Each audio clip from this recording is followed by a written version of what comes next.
120. That's how old the man was when he died. With, the text specifically says, undiminished strength and eyesight still sharp. Not a frail death, not a slow decline. A man at full strength, standing on a mountain, looking at a land he would never set foot in. Then he was buried. And the very same chapter that records his death also records something almost nobody else in the Bible gets said about them, that to this day, no one knows where his grave is. Not archaeologists, not the nation he led for 40 years, nobody. And the text tells us plainly who dug that grave.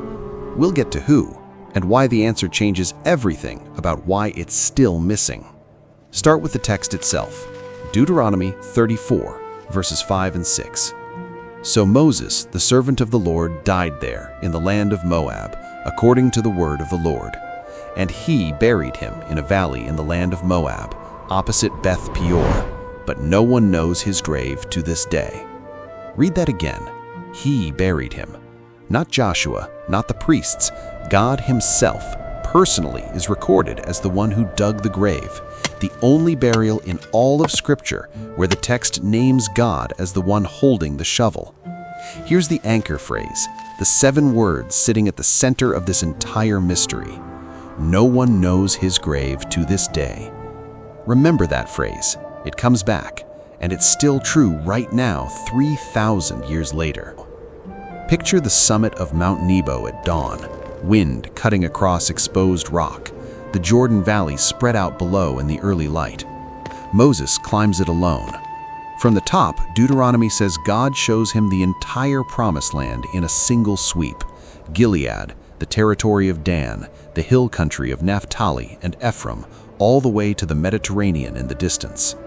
He is looking at 40 years of promise laid out below him, land he led an entire nation toward, and he will not take one step onto it. Somewhere in the valley below that summit, in a spot no map would ever mark, his body is about to be placed in the ground by hands no living person witnessed. And the wind on that ridge is the last thing recorded before the chapter simply moves on. Here's where the story gets genuinely strange, and it isn't even in the New Testament. The New Testament Book of Jude, verse 9, drops a detail with almost no explanation attached to it, that to the Archangel Michael, when he was disputing with the devil about the body of Moses, did not himself dare to condemn him for slander, but said, "The Lord rebuke you."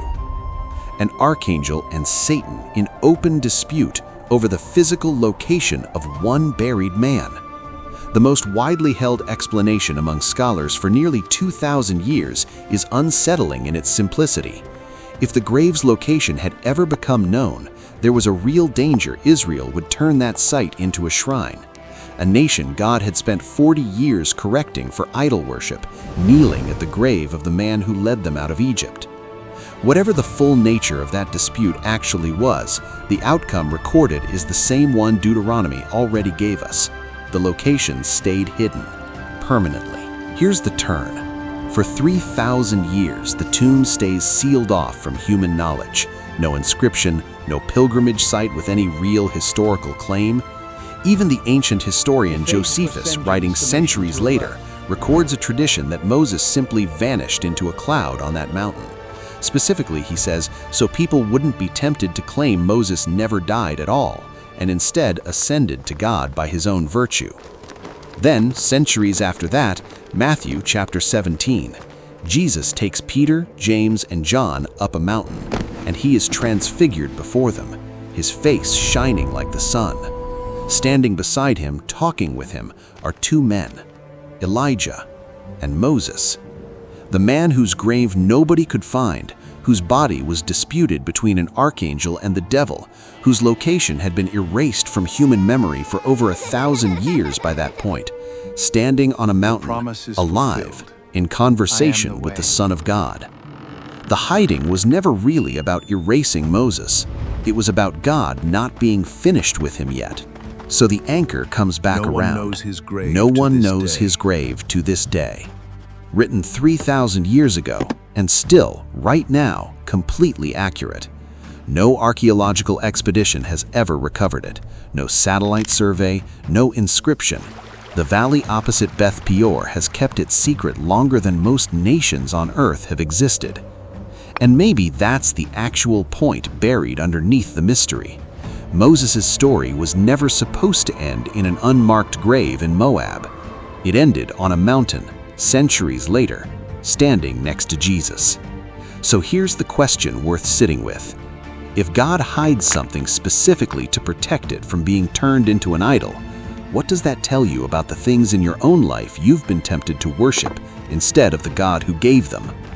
If this one had you hooked, there's a lot more buried history where this came from. Hit subscribe and tell me in the comments, do you think the tomb of Moses will ever actually be found?